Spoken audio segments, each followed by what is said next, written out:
Hey everyone, welcome back to Corporate Decoder, the place where we decode the language of business.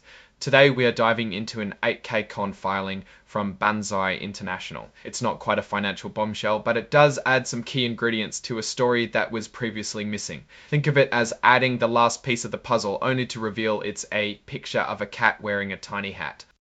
This filing is an amendment, meaning it's correcting or adding to a previous report, a Form 8K that Banzai filed earlier. The original 8K was about Banzai buying a company called Vidello, which happened back in January. This amendment is adding the financial statements that were missing from the first report. It includes audited financial statements for Vidello from the past couple of years, as well as unaudited statements for a more recent period. The reason for this new filing is simple. Banzai initially left out some financial information about Vidello, which is required when a company buys another one. So they are making up for it by filing this amendment. The important thing to remember here is that this filing focuses on the company Banzai acquired, not Banzai itself. Let's dive into those financials. These are the financials of Vidello, the company Banzai purchased.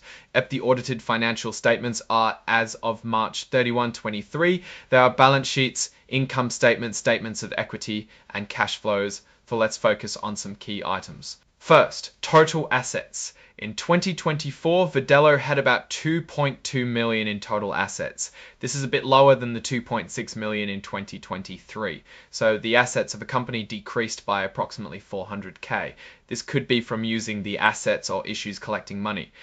Now let's check the company's debt. In 2024, total liabilities were approximately 660k. This is a big increase from roughly 470k in 23. It seems that the company has been taking on more debt. More debt can mean many things, such as trying to grow faster.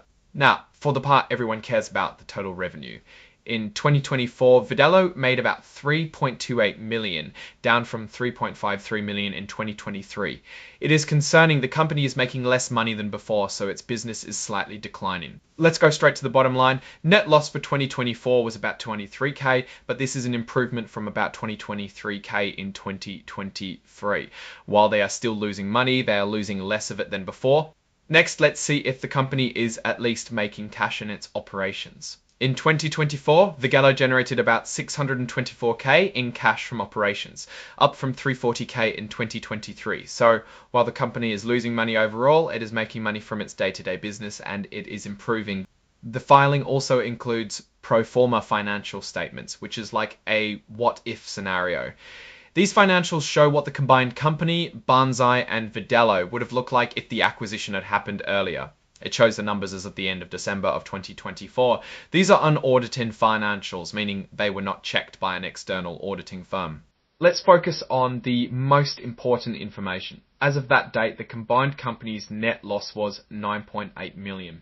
This is a big loss, but it is important to keep in mind that there are one-time costs involved in merging a company. So let's zoom out and think about the big picture. Banzai bought Vidello, and now we have more insight into the company they bought. Vidello's revenue decreased, but their cash generation is looking better. So is Vidello in trouble? No. Its cash generation is pretty healthy and the company has valuable assets and customers, but it is not a booming business. Is Banzai in trouble? Well, they lost nearly 10 million, but that includes the costs of buying Vidello and merging two companies. It is hard to assess the core business performance here. It might be difficult to make a judgment on where Banzai is headed based on just the numbers in this report. Now keep in mind that Banzai paid for Vidello using shares, so they did not actually have to pay cash. They are paying with the value of their stock. So does it make sense to buy a slightly struggling company like Vidello? Well, maybe. The company has a decent business and they might be able to turn it around. Vidello brings new technology and customers to Banzai, and it is possible the acquisition will pay off in the long run. However, it can also be a sign that Banzai's core business is struggling and they need to buy growth to stay afloat. In conclusion, Banzai seems to be taking a risk by acquiring Vidello. It is not immediately clear whether the acquisition will be successful, and the report raises some questions about both companies. The success will depend on if Banzai can cut costs, grow revenue, and truly turn Vidello around. Thanks for watching Corporate Decoder. If you found this breakdown helpful, give us a like, drop a comment, and don't forget to subscribe for more deep dives into the world of corporate filings.